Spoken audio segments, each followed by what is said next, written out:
बंदी छोड़ सतगुरु रामपाल जी भगवान की जय हो। हे परमपिता परमात्मा, सारी सृष्टि के रचनहार कुल मालिक कबीर परमेश्वर सतगुरु रामपाल जी भगवान, आप जी के चरण कमल में मुझ दास का कोटि कोटि दंडवत प्रणाम।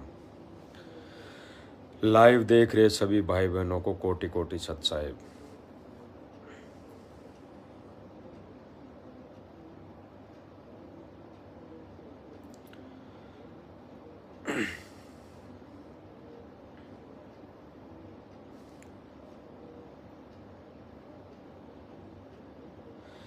भाई और बहनों, मालिक की रजा, मालिक की मेहर, मालिक की मौज, बहुत बड़ी रजा भाई और बहनों। आज मालिक ने फिर एक छोटी सी साथ संगति करने का, और इस साथ संगति के माध्यम से सभी भाई बहनों तक एक छोटा सा जो संदेशा है मालिक का सत्संग आधार से दिया हुआ, वो सभी भाई बहनों तक पहुंचाने के लिए मालिक ने दास को लाइव आने के लिए प्रेरणा की है।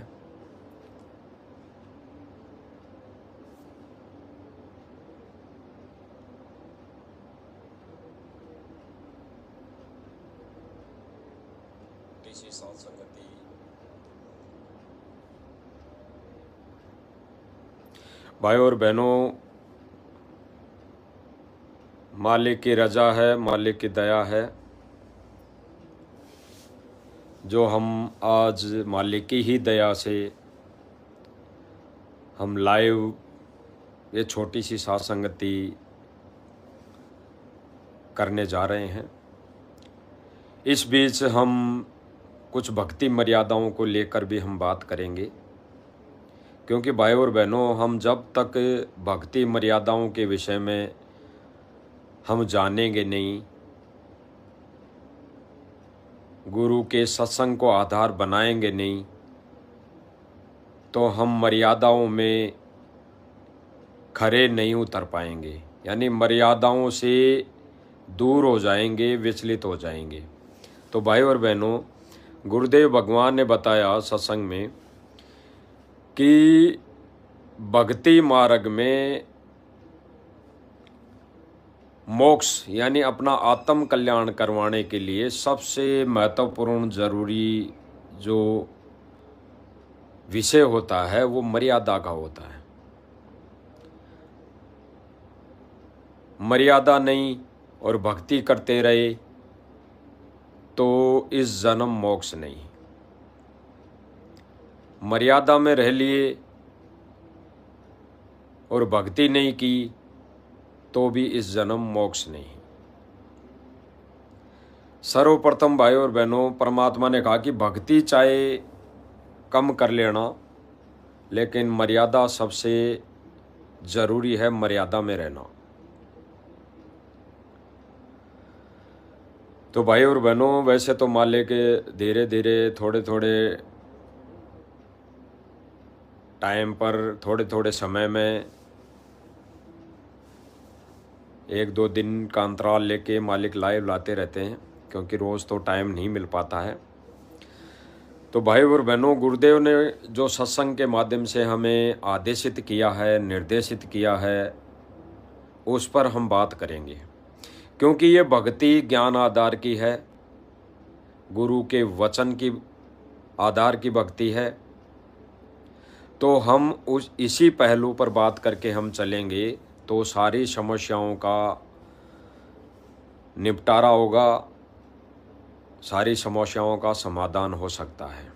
क्योंकि सत्संग ही एक ऐसी जड़ी है, एक ऐसी औषधि है जो हमें हमारे जो जन्म और मरण का जो रोग है उसको काटने में सहयोगी है।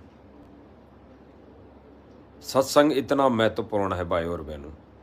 और सत्संग ना सुनने से, सत्संग ना सुनने की जो प्रक्रिया हम नहीं अपनाएंगे तो हम मर्यादाओं से वंचित रहेंगे। क्योंकि गुरुदेव भगवान ने एक सत्संग में क्लियर किया है, बताया है कि नाम दीक्षा देते टाइम कई नियम तो ऐसे होते हैं जो मुख्य मुख्य नियम होते हैं, जो जीव को भक्ति लगाने के लिए होते हैं, वो फार्म पर हमारे को लिख के दे दिया जाता है। बाकी मोक्ष मार्ग में, हमारे आत्म कल्याण में जो अन्य कई नियम है, अन्य कई नियम है, वो हमारे को गुरुदेव भगवान सत्संग से दिशा निर्देशित करते हैं, आदेशित करते हैं। तो इसीलिए गुरुदेव भगवान ने बताया कि भाई इस सत्संग को रह के, या ज़्यादा भी नहीं तो दिन में कम से कम 1 घंटा, 1 DVD, 1 CD हमें सत्संग की सुननी चाहिए। तो हमें मर्यादाओं का ज्ञान होगा, मर्यादाओं का पता लगेगा, मर्यादाओं के बारे में जानकारी होगी, तो हम इस भक्ति मार्ग पे मर्यादित होकर हम आगे निरंतर बढ़ सकते हैं। अन्यथा भाई और बहनों, बचने का और कोई उपाय नहीं है, बिल्कुल भी नहीं है। हम आंखों देखा देख भी रहे हैं कि सोशल मीडिया पे कितने भगत मर्यादित हैं और कितने भगत क्या मर्यादा के विरुद्ध कार्य कर रहे हैं। तो सत्संग ही एक ऐसा मात्र एक सब्जेक्ट है अपनी भक्ति मर्यादाओं को बचाए रखने के लिए। तो सत्संग में कई अनेकों आदेश जो है वो गुरुदेव भगवान ने हमारे को सत्संग के माध्यम से बताया, नाम दीक्षा देने के बाद, वो हमारे लिए बहुत ही महत्वपूर्ण है। तो भाई और बहनों, गुरुदेव भगवान सत्संग में बताते हैं कि सत्संग में गुरुदेव भगवान हर पहलू पर गुरुदेव भगवान हमारे को आदेशित करते हैं, दिशा निर्देशित करते हैं, हर पहलू पर। कमी हमारी रहती है कि हम सत्संग नहीं सुन पाते हैं। जैसे कई लाखों भगत सत्संग नहीं सुनने की कमी के कारण वो मर्यादा में नहीं है, मर्यादा तोड़ रहे हैं, वो गुरु के ज्ञान के विपरीत, गुरु के ज्ञान के विरुद्ध वो कार्य करने में लगे हुए हैं। आज हम बात करेंगे भाई और बहनों कि जो 425 लगभग 425-26 वर्ष पहले कबीर परमात्मा ने जो परीक्षा ली थी, जिस आधार से परीक्षा ली थी,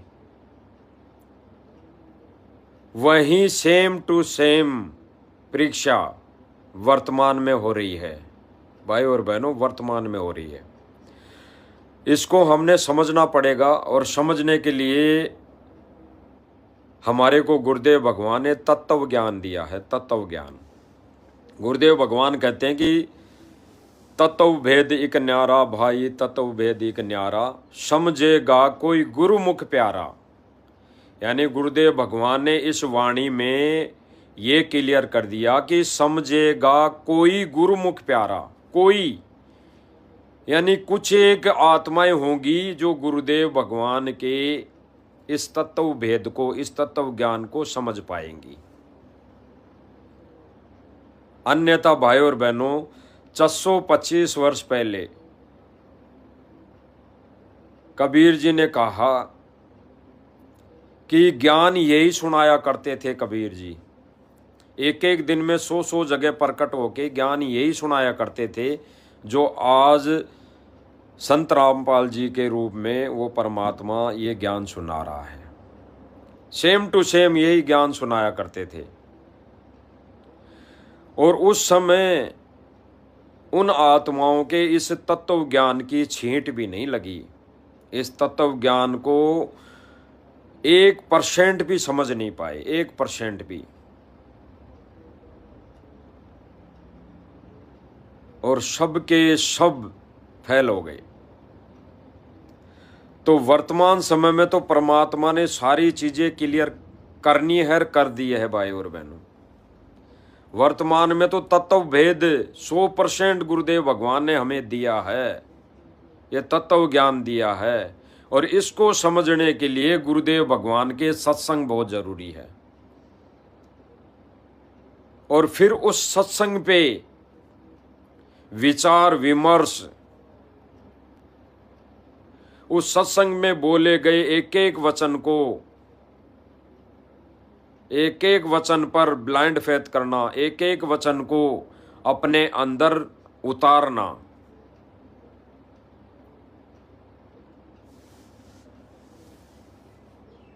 यही सत्संग का आधार है भाई और बहनों, और यही तत्व ज्ञान का आधार है।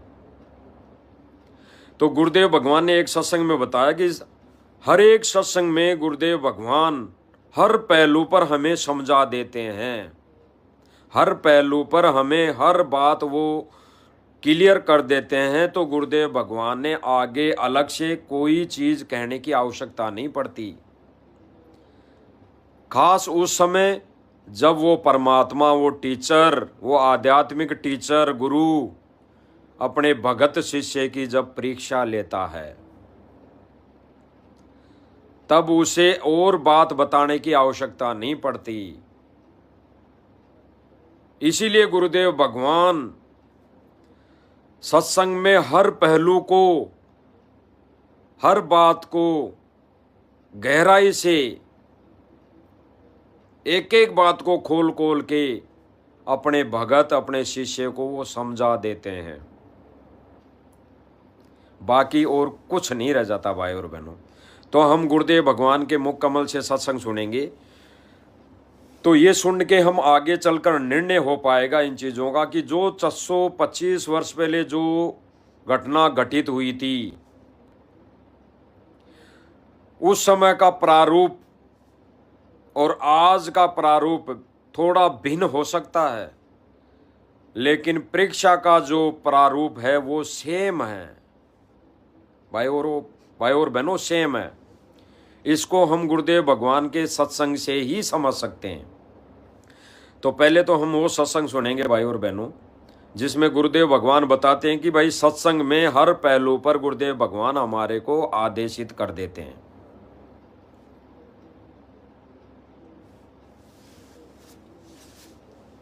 हर पहलू पर प्रकाश डाला जाता। बच्चों, हर तरह से हर पहलू पर प्रकाश डाला जाता सत्संग।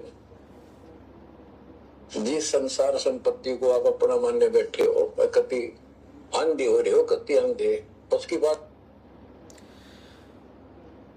दोबारा सुनते हैं भाई और बहन। बच्चों, हर तरह से हर पहलू पर प्रकाश डाला जाता सत्संग। गुरुदेव भगवान कह रहे हैं भाई और बहनों कि हर प्रकार से, हर तरह से, हर पहलू पर प्रकाश डाला जाता है सत्संग के अंदर। यानी सत्संग ही सार है इस भक्ति का भाई और बहनों, सत्संग ही सार है। इस भक्ति पर अगर मर्यादा का कोई सार है जीव के आत्म कल्याण के लिए, तो सत्संग ही अति महत्वपूर्ण है भाई और बहनों, सत्संग ही अति महत्वपूर्ण है। ठीक इसी प्रकार जैसे गुरुदेव भगवान ने बताया कि खेत में बीज डाल दिया जाता है, खेत में कोई भी फसल का बीज बो दिया जाता है, तो उसमें खाद पानी देना अति आवश्यक है। खाद पानी डालना अति आवश्यक है, नहीं तो वो फसल नहीं बनेगी। इसीलिए भगत ने, शिष्य ने नाम उपदेश लेने के बाद ये सत्संग रूपी खाद डालना अति आवश्यक है। और जब सत्संग रूपी खाद हम डालेंगे तो मर्यादा अपने आप बढ़ती चली जाएगी। तो गुरुदेव भगवान इस विशेष संदेश में यही बताना चाह रहे हैं भाई और बहनों कि सत्संग ही हर पहलू का सार है। और फिर गुरुदेव भगवान आगे बता रहे हैं कि जो भी कर्म कर रहे हैं यहां पे जगत की, तो यहां पे गुरुदेव भगवान नहीं बात कर रहे हैं, भक्तों की बात कर रहे हैं कि जो भगत इस माया में लगे हुए हैं वर्तमान समय में, तो ये छोड़ी नहीं जा रही और ना इसको भगत छोड़ सकते, क्योंकि वो इसी में उलझ पुलझ हो गए और ये छोड़ोगे नहीं तब तक बात बनेगी नहीं। सुनो भाई और बहनों दोबारा कि बच्चों, हर तरह से हर पहलू पर प्रकाश डाला जाता सत्संग। जिस संसार संपत्ति को आप अपना मानने बैठे हो, कति अंधे हो रहे हो, कति अंधे, उसकी बात गुरुदेव भगवान ने बता दिया कि बिल्कुल कतई अंधे हो रहे हो, अंधे। इस संपत्ति को जोड़ जोड़ के जिसको अपनी मानकर बैठे हो, अंधे हो रहे हो। तो गुरुदेव भगवान ने क्लियर किया कि सत्संग ही इस भक्ति मार्ग में बिल्कुल सत्संग ही सार है भाई और बहनों, बिल्कुल सत्संग ही सार है। जैसे गुरुदेव भगवान ने एक सत्संग में क्लियर किया कि जो ये बिचली पीढ़ी है, अब जैसे गुरुदेव भगवान ने एक सत्संग में क्लियर किया कि परमात्मा के वचन अनुसार, जो परमात्मा ने अपना विधान बताया था धर्मदास जी को, उसके अनुसार 5505 वर्ष कलयुग के 5505 वर्ष 1997 में होते हैं। तो जब धर्मदास जी के सामने वार्ता भगवान ने अपना विधान बता दिया, तो भगवान उसके अनुसार काम करेगा, क्योंकि ये शास्त्रों में प्रमाणित है, एफिडेविट है। तो परमात्मा एफिडेविट को कभी तोड़ेगा नहीं, अन्यथा जीव उस परमात्मा से सवाल जवाब करने लग जाएगा। जैसे गुरुदेव भगवान ने 1994 से सन 2000 तक सूक्ष्म वेद पर सत्संग किए, सूक्ष्म वेद पर। और जब सवाल खड़े करने लग गए, सवाल खड़े करने वाला कौन था भाई और बहनों? इस राष्ट्रीय समाज सेवा समिति के मुख्य पदाधिकारी, मुख्य सेवादार, जो वहाँ आश्रम के अंदर सेवा पर कार्यरत थे, उन्होंने ही गुरुदेव भगवान से सवाल जवाब करना शुरू कर दिया, जिसमें एक अहम भूमिका निभाई महेंद्र दास उर्फ मोहन लाल जी। उन्होंने सारी भूमिका निभाई। वो ही सवाल जवाब किया करते थे गुरुदेव भगवान से कि भाई वेदों में कहाँ प्रमाण है कि कबीर जी भगवान है? वेदों में शास्त्रों में कहाँ प्रमाण है कि कबीर जी भगवान है? हम तो कृष्ण जी को भगवान मानते हैं, हम तो ब्रह्मा विष्णु जी को सर्वश्रेष्ठ मानते हैं। तो हमें बताओ भाई, कहाँ कबीर जी का प्रमाण है कि कबीर जी ही पूर्ण परमात्मा है?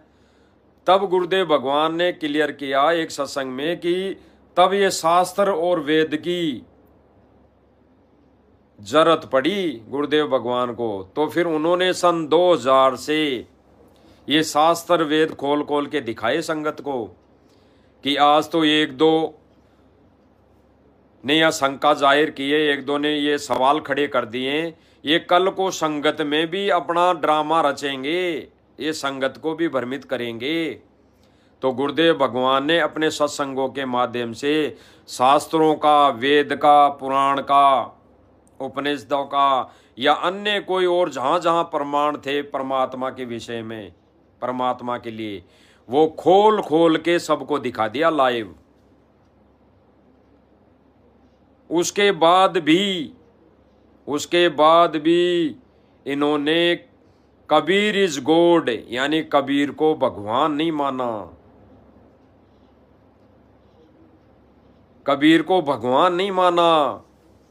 अब कबीर को भगवान मानने के लिए भाइयों और बहनों कलेजा चाहिए, कलेजा कलेजा। किस कबीर को?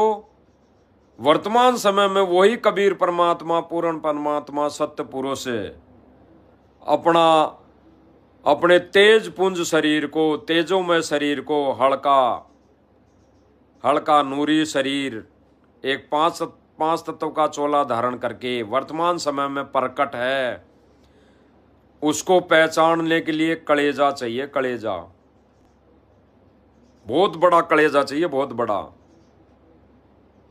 तो उस कबीर को फिर भी इन्होंने परमात्मा नहीं माना।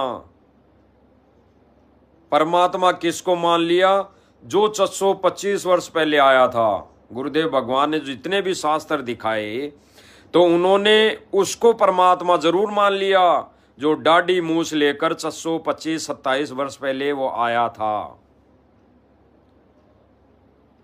और गुरुदेव भगवान कहते हैं कि भाई जो गुरुदेव भगवान ने पिछली पीढ़ी में आने का समय रखा था कि धर्मदास कलयुग की पिछली पीढ़ी में जब 5505 वर्ष बीत जाएंगे, जब हम ही आएंगे, और फिर थोड़ा छुपा के बोला कि हम नहीं आए तो अपना अंश भेजेंगे, तो वहां पे परमात्मा अपने आप को छुपा गया।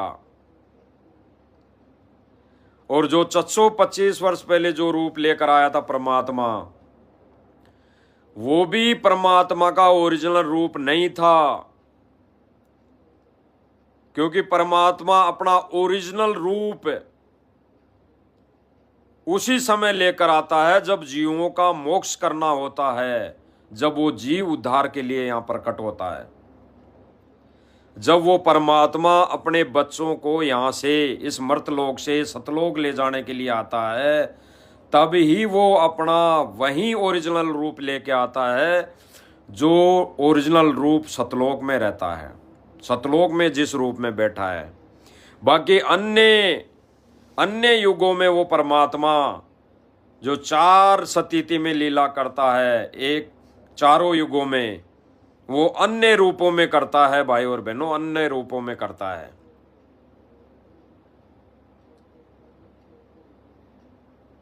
बाकी वर्तमान समय में पिछली पीढ़ी में वो परमात्मा खुद आता है, खुद वो स्वयं प्रकट होता है अपने शरीर को हल्का फुल्का तेज पुंज का बना के। उसके लिए गुरुदेव भगवान ने क्लियर कर दिया कि वो परमात्मा, जैसे भगत कहते हैं कि 1997 में आए कबीर जी, और गुरुदेव भगवान ने अपने सत्संग के माध्यम से क्लियर कर दिया कि वो परमात्मा 1951 में ही आ चुका संत रामपाल जी महाराज जी के रूप में। इसीलिए गुरुदेव भगवान ने बताया कि सत्संग में हर पहलू पर परमात्मा बात करता है, हर पहलू पर। तो सुनो भाई और बहनों, तो परमात्मा ने फिर अब जैसे कहा, उस समय तो हम रह गए क्योंकि हमने भगवान की बात पर विश्वास नहीं बढ़ा। अब पिछली पीढ़ी आ गई, 1947 से भारत आजाद होया, 1951 में दास को भेजा परमात्मा ने। अब वहां से अब पिछली पीढ़ी शुरू होगी और शिक्षा एकदम हिंदुस्तान के अंदर जैसे दावानल फैलती है ऐसे फैल गई। अब भाई और बहनों, विचार करने की बात है, गहराई से चिंतन मनन करने की बात है कि धर्मदास जी को परमात्मा ने क्या बोला उस समय कि धर्मदास जब बीते 5505, कलयुग बीते 5505, तब हो मेरा वचन सासा। यानी 5505 जब कलयुग बीत जाएगा तो मैं खुद आऊंगा। और यहाँ पे गुरुदेव भगवान ने क्या कह दिया, ये सत्संग भी भाई और बहनों पुराना है। इसमें गुरुदेव भगवान ने क्या कह दिया कि जब ये दास 8 सितंबर 1951 में आया, उसी दिन से पिछली पीढ़ी, कलयुग की पिछली पीढ़ी स्टार्ट है, शुरू है। इसीलिए गुरुदेव भगवान ने भाई और बहनों पहले ये बोला कि गुरुदेव भगवान सत्संग में हर पहलू पर बात करते हैं, हर पहलू पर समय समय पर हमारे को संकेत करते हैं। तो भाई और बहनों, वो परमात्मा 1951 से इस धरती पर प्रकट है, प्रकट है। जन्म नहीं लेता वो परमात्मा, प्रकट है। और उसी दिन से ये पिछली पीढ़ी स्टार्ट है कलयुग की, ये शुरू है भाई और बहनों। इस भ्रम में मत रहना कि 1997 में पिछली पीढ़ी चालू हुई थी कलयुग की।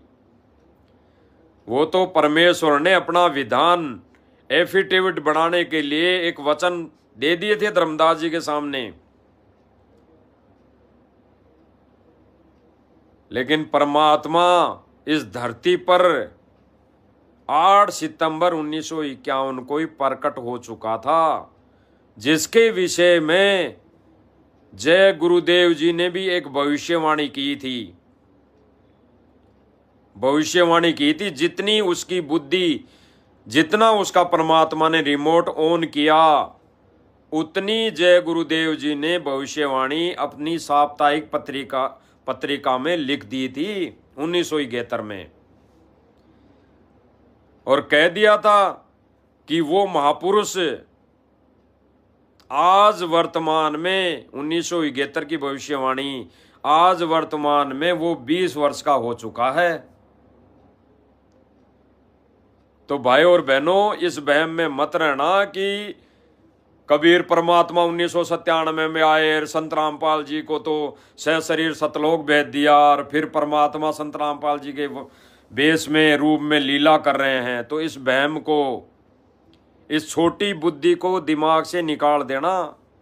ये छोटी बुद्धि वही भाई बहन रख रखे हैं, उन्हीं भाई बहनों के अंदर समाई हुई है, जिनको ये तत्व भेद, ये परमात्मा ने तत्व ज्ञान, ये परमात्मा ने तत्व ज्ञान वाली आंख नहीं खोली, जिनकी, उन्हीं की ये तत्व ज्ञान वाली आंख बंद है, और वो ही ऐसी बातें कर रहे हैं और वही ऐसी धारणा रखते हैं। इसीलिए तो उन्होंने गुरु और गोविंद अलग अलग मान रखा है। इसीलिए तो उन्होंने गुरु और गोविंद दो मानकर वो अपने इस भक्ति मार्ग पर चल रहे हैं, जिनके लिए गुरुदेव भगवान ने बताया कि गुरु गोविंद दो नहीं भाई, और जो दो समझे वो दो जग जाई। गुरुदेव भगवान ने क्लियर कर दिया कि गुरु गोविंद दो नहीं, एक ही होता है, और एक समय में वो एक ही रोल करता है। और जो दो समझेगा, जो प्राणी गुरु और गोविंद को अलग अलग समझता है, वो दो जग जाई, वो नरक में जाएगा। वो कभी मोक्ष नहीं हो सकता उसका, वो नरक में जाएगा। तो आज भाई और बहनों, इस राष्ट्रीय समाज सेवा समिति मैनेजमेंट और इस मैनेजमेंट भाइयों के आदेश पर चल रही संगत ने गुरु और गोविंद को दो मान रखा है, दो। अगर ये एक मान रहे होते तो केवल और केवल गुरुदेव भगवान को ही पूजते, ये गुरुदेव भगवान का ही प्रकट दिवस मनाते, अन्य किसी भी मुर्दों के भोग नहीं लगाते। मुर्दों मिन्स जो अपने समय में वो परमात्मा संत के रूप में लीला करके चला गया, उस रूप को पूजने में हमारा आत्म कल्याण मोक्ष नहीं हो सकता। इसीलिए परमात्मा ने, गुरुदेव भगवान ने एक सत्संग में बोला कि जब संत आता है तब तो कोई पूछता को ना, और जब संत चला जाता है तब उसकी मढ़ी यानी मंदिर यानी आश्रम बनाएंगे और फिर उनकी पूजा शुरू कर देंगे, उनके भोग लगाना शुरू कर देंगे। तो फिर गुरुदेव भगवान ने बताया कि फिर मोक्ष नहीं, फिर वहां कुछ नहीं, आश्रम में उस मड्डी में कुछ नहीं, वहां केवल बास रहेगी। और वो भी कितने एक दिन, कुछ दिन, केवल कुछ दिन। तो भाई और बहनों, ठीक इसी प्रकार आश्रम में जो वर्तमान समय में प्रक्रिया, जो भक्ति विधि चालू है, वो तब कबीर जी आए थे, तब तो कबीर जी को किसी ने नहीं माना, उस कबीर जी को किसी ने नहीं पूजा, किसी ने कबीर जी को भगवान नहीं माना, और तब वो चले गए। उसके बाद कबीर जी की आज पूजा शुरू हो गई, और इससे पहले कबीर जी की किसी ने पूजा नहीं की, ना गरीबदास जी के समय, ना और कभी कबीर जी की पूजा नहीं की। और आज जब सत भक्ति गुरुदेव भगवान ने दे दी, उस कबीर जी ने, उस सतपुरुष ने आकर दे दी, और जिसने ये भक्ति दी, मर्यादा बताई, और वही कबीर आज वर्तमान समय में प्रकट है। उसको पूजना छोड़कर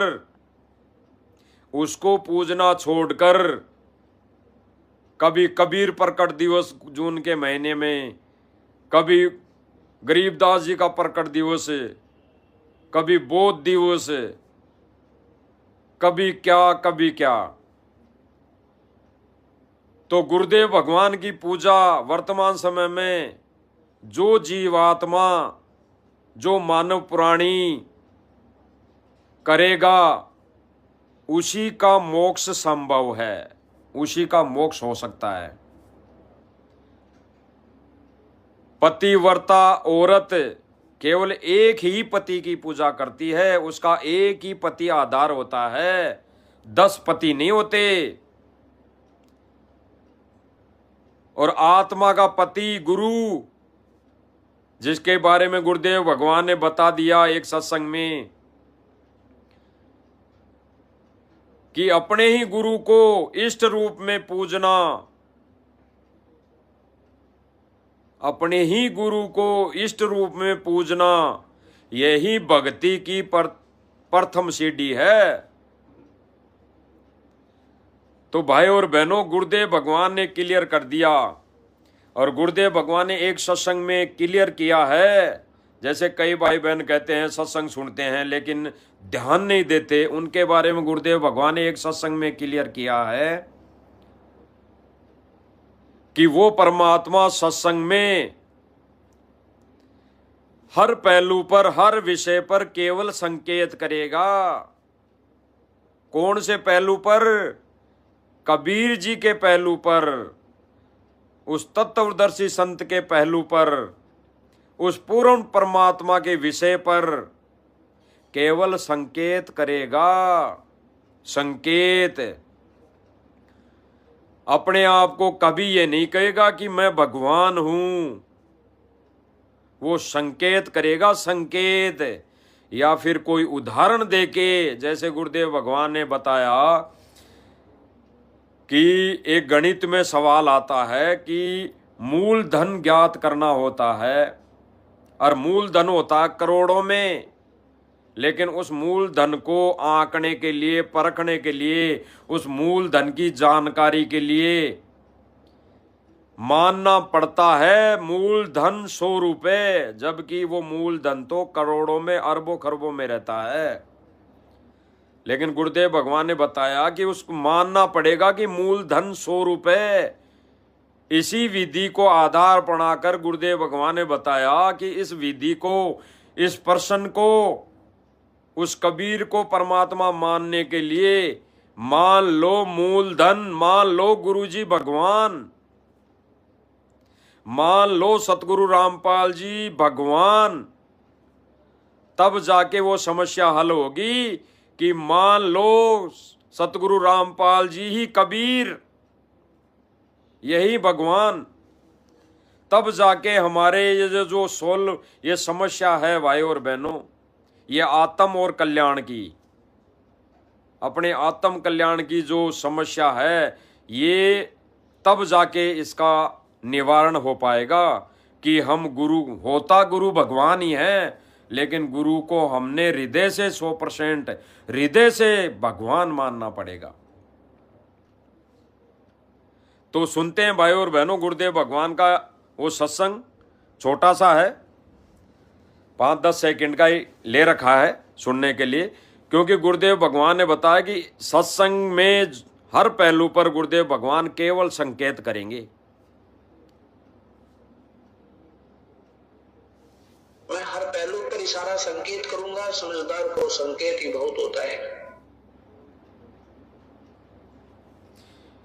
गुरुदेव भगवान कह रहे कि सत्संग में हर पहलू पर इशारा ही करूंगा, संकेत ही करूंगा, समझने वाले के लिए इशारा ही सब कुछ है। मैं हर पहलू पर इशारा संकेत करूंगा, समझदार को संकेत ही बहुत होता है। तो गुरुदेव भगवान ने भाई और बहनों क्लियर ये कर दिया कि सत्संग में हर पहलू पर गुरुदेव भगवान अपने विषय में केवल संकेत करेंगे, संकेत, और उन संकेतों को वही आत्मा, वही भाई बहन समझ पाएंगी जो वर्तमान समय में गुरुदेव भगवान को कबीर मान लिया, सत्य पुरुष मान लिया, वो सतलोक का राजा मान लिया। तब ये समस्या, ये संकेत समझ पाएंगी। और ये प्रक्रिया वर्तमान समय में केवल सत्संग भाई बहन साथ संगति के माध्यम से गुरुदेव भगवान को भगवान यानी कबीर भगवान मान पाई है। यही संकेत है गुरुदेव भगवान का। क्योंकि गुरुदेव भगवान अपने विषय में हर सत्संग में कहीं न कहीं इशारा, कहीं न कहीं जिक्र, कहीं न कहीं पॉइंट ऐसा छोड़ते हैं, ऐसा संकेत करके जाते हैं, उस सत्संग का सार दे के जाते हैं जिसमें वो अपने आप को प्रकट हुआ बताते हैं। अब ये बात उन भाई बहनों के केवल समझ में आएगी जिन्होंने वर्तमान समय में गुरु को भगवान मान लिया, अपने आत्म कल्याण के लिए, अपने इसी जन्म में मोक्ष पाने के लिए अपने गुरु को ही इष्ट, अपने गुरु को ही भगवान मानकर पूजा शुरू कर दी है। उन्हीं भाई बहनों के ये संकेत समझ में आएंगे भाई और बहनों। अन्यथा आश्रम से जुड़े भाई बहन और राष्ट्रीय समाज सेवा समिति सेवादार मैनेजमेंट, उनके अगर गुरुदेव भगवान कबीर ही समझ में आ जाता, संत रामपाल जी भगवान को वो भगवान कबीर ही मान लेते, तो आज भक्ति मर्यादा में रहते हुए सारा कार्य करते, मर्यादा नहीं तोड़ते। और आज सब भाई बहन हम आंखों देख रहे हैं सोशल मीडिया पे, गुरुदेव भगवान के आदेशों के यानी ज्ञान के विपरीत सारा कार्य, और गुरुदेव भगवान का आदेश आ भी जाता है तो सारी चीज़ें पहले बताई हुई है भाई और बहनों, प्रमाण बताया हुआ है कि आश्रम में जो मैन सेवादार है उनके प्रति ये बोला गया है भाई ये उस गुरुदेव भगवान के आदेश में फेर बदल कर सकते हैं। गुरुदेव भगवान जो भी आदेश देते हैं उसको भी फेर बदल ये कर सकते हैं। तो भाई और बहनों, वर्तमान समय में गुरुदेव भगवान का कोई आदेश नहीं, केवल विशेष संदेशों के अलावा गुरुदेव भगवान ने इस काल रूपी जेल से कोई आदेश नहीं दिया। जो भी विशेष संदेश, विशेष सत्संग गुरुदेव भगवान ने किए वो यहां से नहीं, सीधे सतलोक से किए उस भगवान ने। अन्यथा इस काल लोक की जेल का तो विधान है, इस काल लोक की जेल का तो विधान है कि कैदी इतनी लंबी बात या इतना संदेशा दे ही नहीं सकता। तो गुरुदेव भगवान ने ये सत्संग किए, विशेष सत्संग संदेश ये सीधे सतलोक से किए। तो भाई और बहनों, गुरुदेव भगवान एक सत्संग में बताते हैं, संकेत कर रहे हैं कि वो परमात्मा प्रकट रहता है। संत रूप में परमात्मा कभी भी कहीं भी प्रकट हो जाता है। और हम सुना करते थे, एक साधारण सी बात थी कि भाई भगवान पता ना किस रूप में आ जाए, और किसी अतिथि का आए का घर पे अनादर नहीं करना चाहिए। किसी साधु संत के साथ हमने झगड़ा और वाद विवाद बदतमीजी नहीं करनी चाहिए। ना जाने परमात्मा किस रूप में आ जा। भाई और बहनों, गुरुदेव भगवान ने क्या कहा कि वो परमात्मा किसी न किसी भी रूप में जब चाहे प्रकट आ जाते हैं। ये संकेत समझना भाई और बहनों सत्संग का सार है। सुनना, संत रूप में परमात्मा कभी भी कहीं भी प्रकट हो जाता है, प्रकट आ जाते और हम हैं। सुना करते थे, फिर गुरुदेव भगवान ने कहा कि आ जाते हैं, लेकिन भाई और बहनों हमने तो गुरुदेव भगवान का ये अनमोल वचन हमारे अंदर फिट करना है कि गुरुदेव भगवान क्या कह रहे हैं कि वो परमात्मा संत रूप में कहीं पर भी प्रकट आ जाते हैं।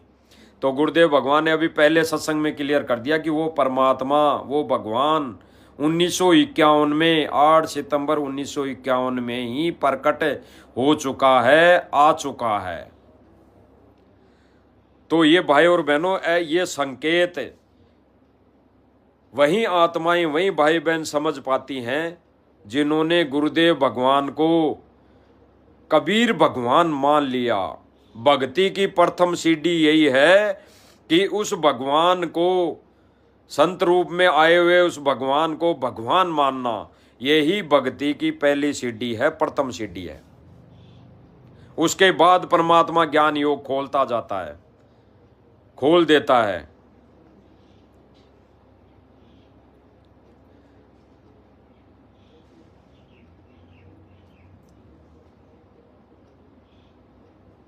सत्संग को सुनकर भी आंखें, और फिर गुरुदेव भगवान बताते हैं कि जो सत्संग कर दिए गुरुदेव भगवान ने, इन सत्संगों को सुन के भी अगर आंखें नहीं खुलती हैं, अगर इन सत्संगों पर चिंतन मनन नहीं करते हैं, तो फिर धिक्कार है ऐसे सत्संगों का जो सुनते नहीं। धिक्कार है उन भाई बहनों को जो उस सत्संग पर अमल नहीं करते। नहीं खुलती, वो पत्थर प्राणी है। सत्संग को सुनकर भी आंखें नहीं खुलती, वो पत्थर प्राणी है। उसके भक्ति राम सुनेंगे। गुरुदेव भगवान कह रहे हैं कि सत्संग को सुनकर भी आंखें नहीं खुलती है तो वो तो पत्थर है, पत्थर। वो इंसान भी अच्छा नहीं, वो इंसान भी अच्छा नहीं। यानी सत्संग को सुनकर अगर आंखें नहीं खुलती है, तत्व ज्ञान वाली आंख नहीं खुलती है, उस तत्व भेद को समझने के लिए आंख नहीं खुलती है, तो गुरुदेव भगवान कह रहे हैं कि वो तो इंसान भी नहीं, वो तो पशु है, पशु। इस सत्संग को सुनकर भी आंखें नहीं खुलती, वो पत्थर प्राणी है। उसके भक्ति राम सुनेंगे। वो इंसान भी अच्छा है। गुरुदेव भगवान ने क्लियर कर दिया, वो तो इंसान भी नहीं जिसको ये सत्संग सुनकर उसकी आंखें नहीं खुलती है। तो गुरुदेव भगवान ने क्लियर भाई और बहनों इस भक्ति का विधान और मर्यादा बता दी कि केवल सत्संग, सत्संग यानी सत्संग वचन, सत्संग वचन ही एक ज्ञान आधारी भगत के लिए महत्वपूर्ण भक्ति मार्ग का एक अंग है, पार्ट है, इस भक्ति मार्ग पे सफल होने के लिए। तो गुरुदेव भगवान ने ये सारी चीजें भाई और बहनों क्लियर कर दी सीधे सीधे।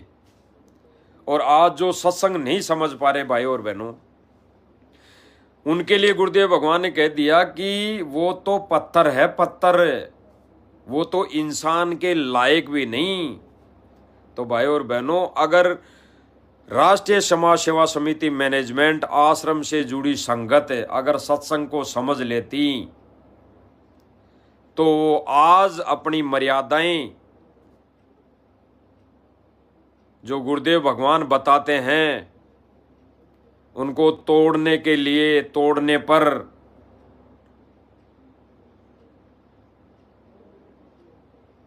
उनको तोड़ लेने पर मजबूर नहीं होते, क्योंकि उनकी मजबूरी हो गई भाई और बहनों। मजबूरी क्या? मजबूरी कि उन्होंने ये सोच लिया कि जो आदेश हमारे पास आता है वो गुरुदेव भगवान के सांसारिक तौर पे रिश्तेदार हैं, बेटा बेटी हैं, परिवार वाले हैं, तो ये आदेश गुरुदेव भगवान का ही लाते होंगे। तो वो समझ नहीं पाने के कारण वो अपनी मर्यादाओं से दूर हो चुके। तो भाई और बहनों, इस सत्संग का आज लाइव आने का जो उद्देश्य था वो यही था कि हम इस सत्संग में, इस गुरुदेव भगवान के सत्संगों से इसका सार एक ही निकलेगा भाई और बहनों, कि 625 वर्ष पहले जो परीक्षा कबीर जी ने ली थी वही परीक्षा आज संत रामपाल जी महाराज जी के रूप में उसी कबीर जी ने आज परीक्षा ली है, ले रहा है। हम वो सत्संग सुनेंगे, पहले तो क्लियर हो जाएगा भाई और बहनों, क्योंकि भाई और बहनों 625-27 वर्ष पहले कबीर जी ने कोई भंडारा नहीं किया, कबीर जी ने कोई भंडारा नहीं किया, भंडारा करवाया गया, उस कबीर जी को मजबूर किया गया, उस कबीर जी को बदनाम करने के लिए, उस कबीर जी की जनता में थू थू करवाने के लिए, उस कबीर जी को परखने के लिए, उस कबीर जी को वहां से भगाने के लिए भंडारा करवाया गया। कबीर जी ने अपनी शिव इच्छा से कोई भंडारा नहीं किया। यानी कबीर जी ने 625 वर्ष पहले स्व इच्छा से कोई भंडारा नहीं किया। किसने भंडारा करवाया? 64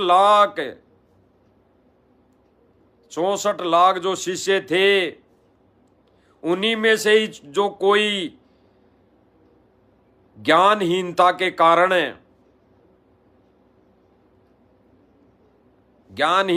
कारण नादानी के चलते जो ईर्ष्या रखते थे, कुछ जगत वालों का साथ लेकर, जगत वालों के साथ मिलकर, या जगत वाले उन भक्तों को एक दो को साथ लेकर उन्होंने झूठी चिट्ठियां बंटवाई थी, झूठी चिट्ठियां। इसलिए मजबूरी में उस कबीर परमात्मा को वो भंडारा करना पड़ा। और उस समय सोने की मोहर दी गई, कंबल बांटे गए और अनेकों प्रकार के पकवान से भंडारा करवाया कबीर जी ने सबको। 18 लाख को गुरुदेव भगवान ने बताया कि 18 लाख लोगों को कबीर जी ने उस समय भंडारा करवाया।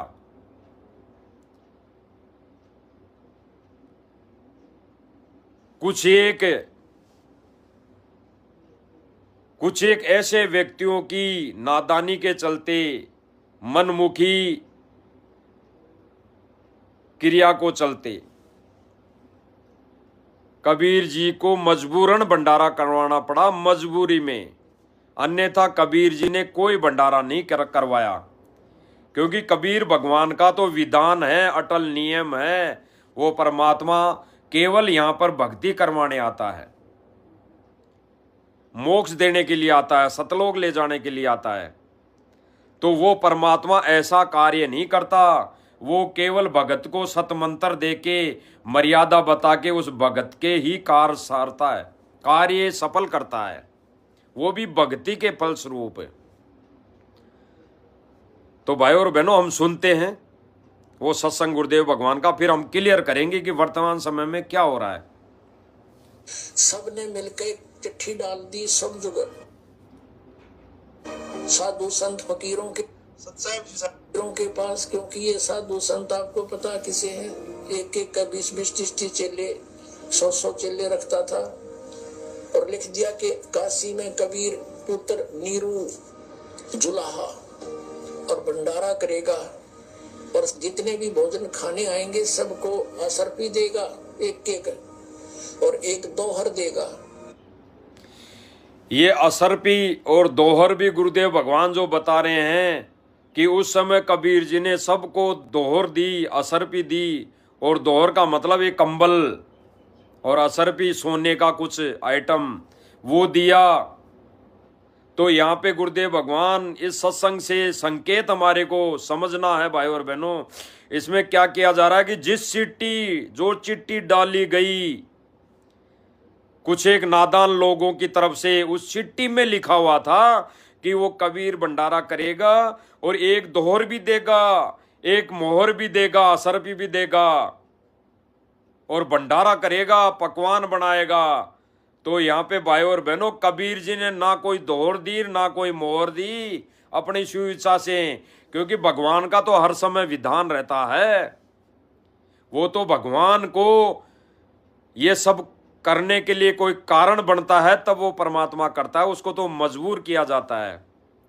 तो कबीर जी ने भी अपना विधान उस समय भी नहीं तोड़ा, लेकिन जनता ने तोड़वाया, उस भक्तों ने तोड़वाया अपनी नादानी के चलते, क्योंकि उस चिट्ठी में लिख दिया था, चिट्ठी में, कि वो कबीर ऐसे ऐसे करेगा। भाई और बहनों ये संकेत है, सत्संग से समझना। आगे चल के जो वर्तमान समय में हमारे जो राष्ट्रीय समाज सेवा समिति आश्रम वाले हैं, मैनेजमेंट वाले हैं, वो किस आधार से इस संगत को गुमराह कर रहे हैं, गुरु जी का नाम लेकर, गुरु जी का यानी सतगुरु रामपाल जी, कबीर जी का नाम ले लेके कैसे संगत को मूर्ख बना रहा है। इस सत्संग से हमारे को समझ में आएगी कि 625 वर्ष पहले भी कबीर जी ने कोई भंडारा नहीं किया, कोई दोहर मोहर नहीं दी। वो तो कबीर जी से करवाया गया जबरदस्ती, और फिर कबीर जी ने मजबूरन होकर वो करना पड़ा। दोहर एक बहुत अच्छा कंबल समझो। उस समय दोहर को बहुत बड़े सेठ ही यूज किया करते थे, दोहर बोलते थे, कंबल टाइप होती थी। तो सब जगह चिट्ठी भेज दी, अरियालाल जी गुरु सब शिष्यों को साथ ले आए कि चलो, क्योंकि 6 रोटी खाओगे एक समय तो सबको एक एक असरफी मिलेगी, मोहर सोने की, और साथ में एक दोहर मिलेगी, और गुरु जी के पास जमा होंगी, हम उनको बेचकर फिर अपना गुजारा करेंगे। इस दृष्टिकोण से सभी अपने शिष्यों को सब ले लेकर आगे 18 लाख व्यक्ति काशी में प्रवेश हो गए। गुरुदेव भगवान क्या बता रहे हैं भाई और बहनों, वो जो चिट्ठियां डाली गई थी कबीर जी को यहां से भगाने के लिए काशी से, 18 लाख चिट्ठियां डाली गई थी। अब चिट्ठियां तो ना जाने कितनी डाली गई थी, लेकिन 18 लाख व्यक्ति वहां आ गए थे। और उस चिट्ठी में लिखा, कबीर जी ने नहीं लिखा, वो संगत ने, लोगों ने लिखा, वहां के लोगों ने लिखा, संगत ने लिखा। कुछ एक कमजोर नादान जो संगत थी उन्होंने लिखा कि ऐसे ऐसे कबीर जी भंडारा करेगा और ऐसे ऐसे दोहर मोहर देगा। तो कबीर जी ने तो मजबूरन करना पड़ा था, नहीं तो भाई और बहनों परमात्मा का तो विधान अटल है। वो परमात्मा कैसे अपना नियम तोड़ सकता है? नहीं तोड़ सकता किसी भी हालत में, किसी भी परिस्थिति में। लेकिन उससे तुड़वाया गया। और उस समय भाई और बहनों भक्ति युग नहीं था, उस समय भक्ति युग नहीं था। इसीलिए तो परमात्मा ने कहा कि सदना कसाई को भी उसकी शिव इच्छा पे, वो भी बकरे काटने का आदेश परमात्मा ने नहीं दिया अपनी शिव इच्छा से। वो तो सदना कसाई की मजबूरी और सदना कसाई की प्रार्थना पर कबीर जी ने 100 बकरे तक काटने का आदेश दिया। नहीं तो परमेश्वर का विधान है, चींटी भी नहीं मार सकता मानव प्राणी। तो भाई बहनों उस समय तो भक्ति युग नहीं था, पार होने का समय नहीं था। इसलिए परमात्मा ने अपने भक्तों की प्रार्थना पे जो जैसा उन्होंने मांगा दे दिया वरदान। लेकिन काल भगवान, इस ज्योति निरंजन और कबीर भगवान के जो वचन हैं, जो एग्रीमेंट है, वो वर्तमान समय पिछली पीढ़ी का यही है कि ज्ञान को आधार,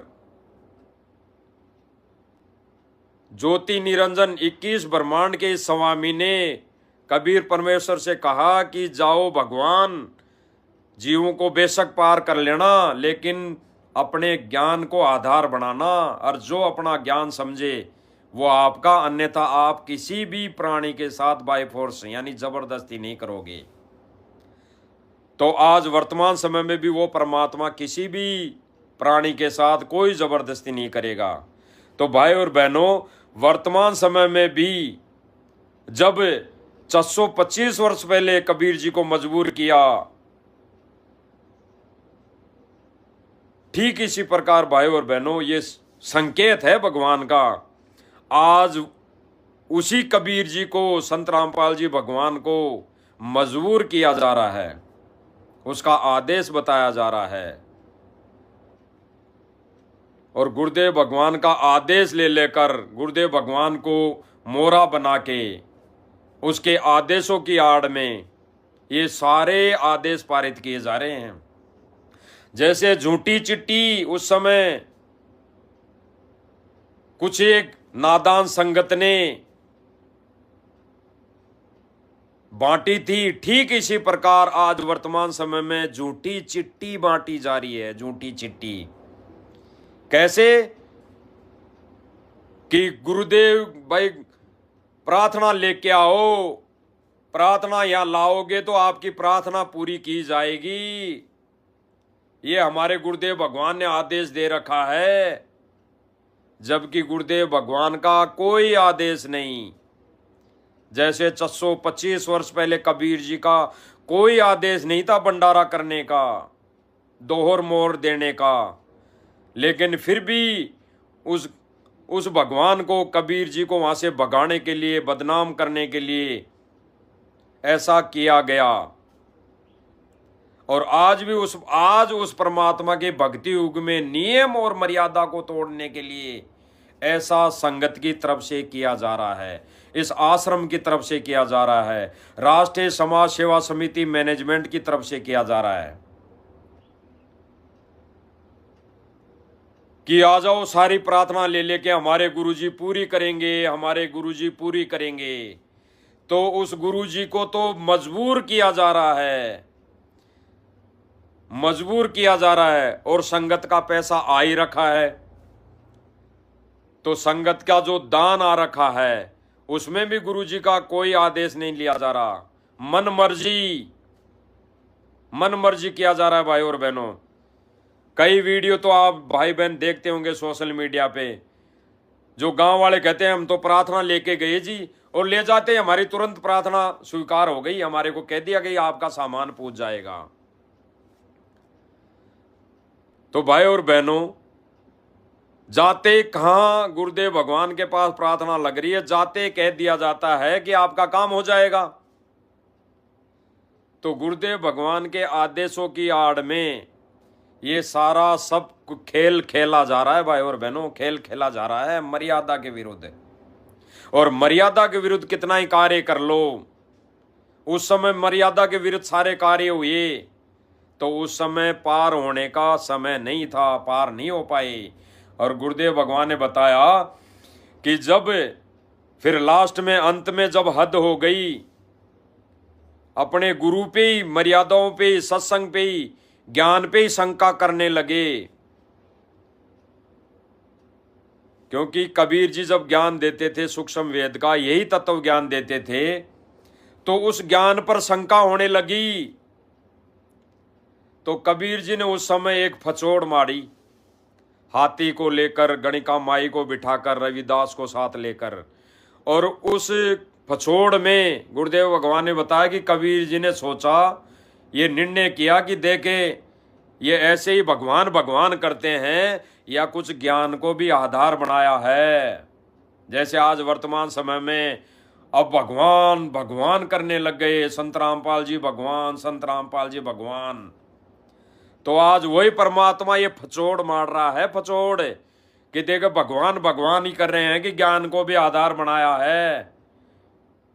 तो उस समय कबीर जी ने छोटी सी एक परीक्षा ली और सारे 64 लाख फेल हो गए। भाई और बहनों, फेल हो गए। और आज वर्तमान समय में भी वही परमात्मा 11 साल से ये फचोड़ मार रहा है। 11 साल से ये परीक्षा ले ली है, 11 साल में सर्व संगत की परीक्षा ले ली है, और सारे के सारे परमेश्वर के इस ज्ञान आधार से इस भक्ति मार्ग पर अपने आत्म कल्याण के मार्ग में फैल हो चुके हैं। फैल, भले ही स्कूल में आते रहो, भले ही सत्संग सुनते रहो, भले ही भक्ति करते रहो, भले ही दुनिया का पानी निकालते रहो, लेकिन मोक्ष के लिए अपने आत्म कल्याण में फैल हो चुकी है संगत सारी। क्योंकि गुरुजी के आदेशों की आड़ में वही किया जा रहा है जो 425 वर्ष पहले किया था, कि हमारा गुरुदेव भगवान दे रहा है, हमारा गुरुदेव भगवान दे रहा है। जैसे कबीर जी के समय किया था कि कबीर जी भंडारा करेगा, कबीर जी भंडारा करेगा। ठीक इसी, कबीर जी ने तो भंडारा कर दिया फिर मजबूरन। ठीक इसी प्रकार भाई गुरुजी का नाम ले लेके ये राष्ट्रीय समाज सेवा समिति मैनेजमेंट पाइप पानी दे रहा है, जगह जगह धर्मशाला बनवा रहा है, जातिवाद को बढ़ावा दे रहा है, जातिवाद के लिए धर्मशालाएं बन रही है, मालिक के ज्ञान के विपरीत गौशालाओं में दान किया जा रहा है। तो भाई और बहनों, संगत कहां जा रही है, कौन सी दिशा में जा रही है?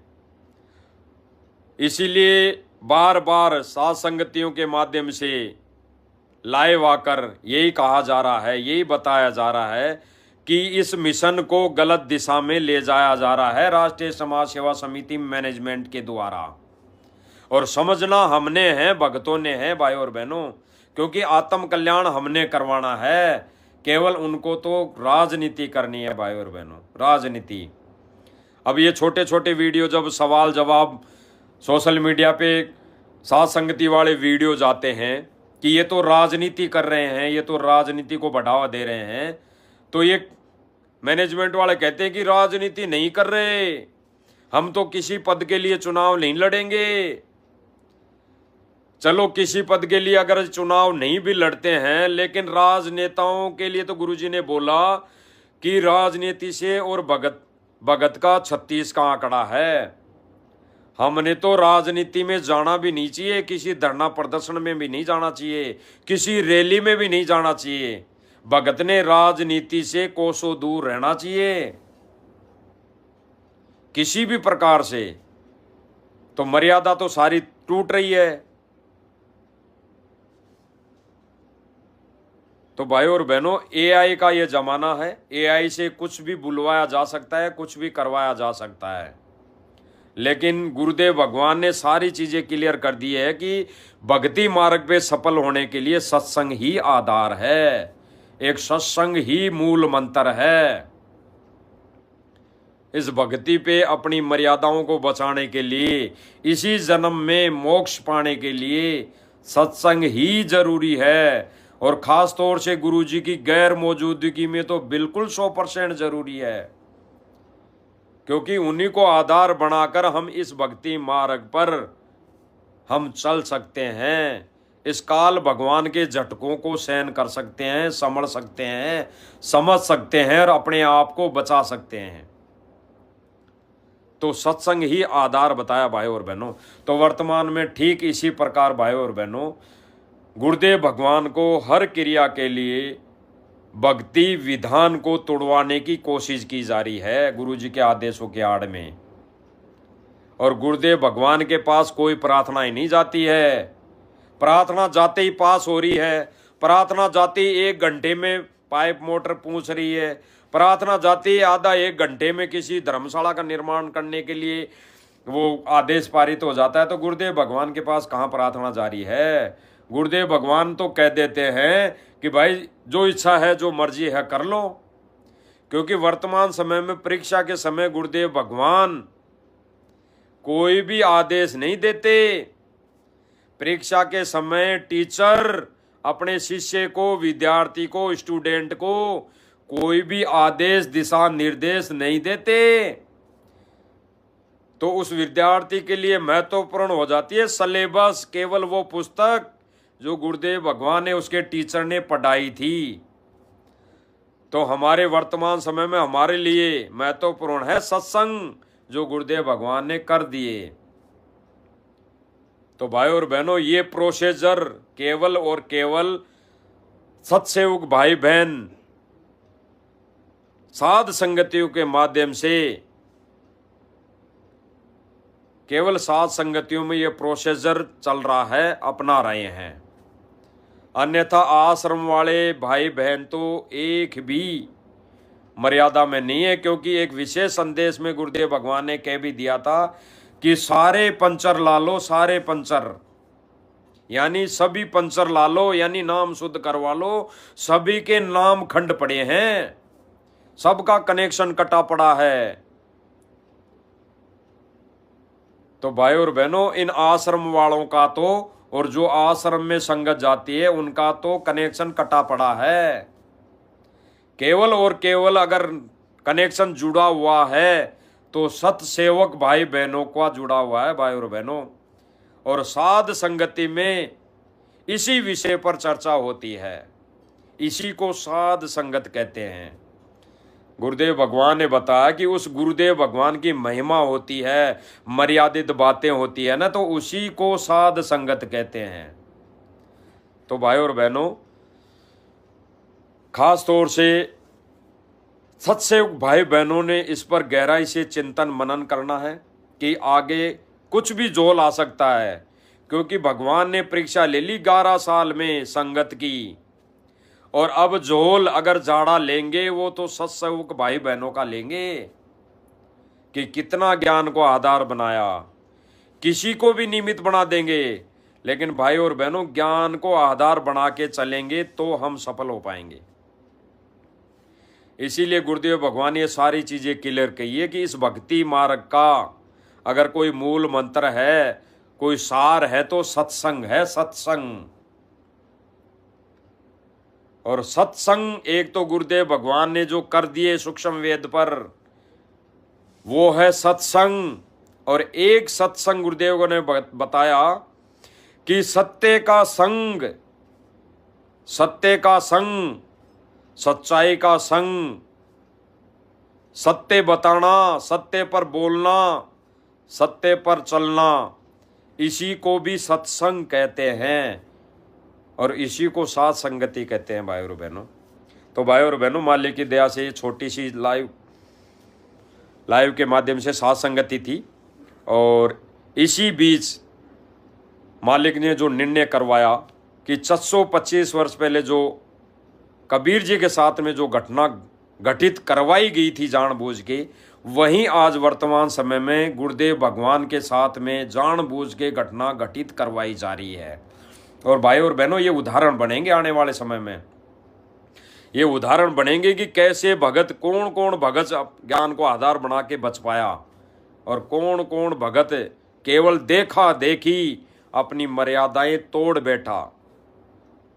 तो भाई और बहनों, गुरुदेव भगवान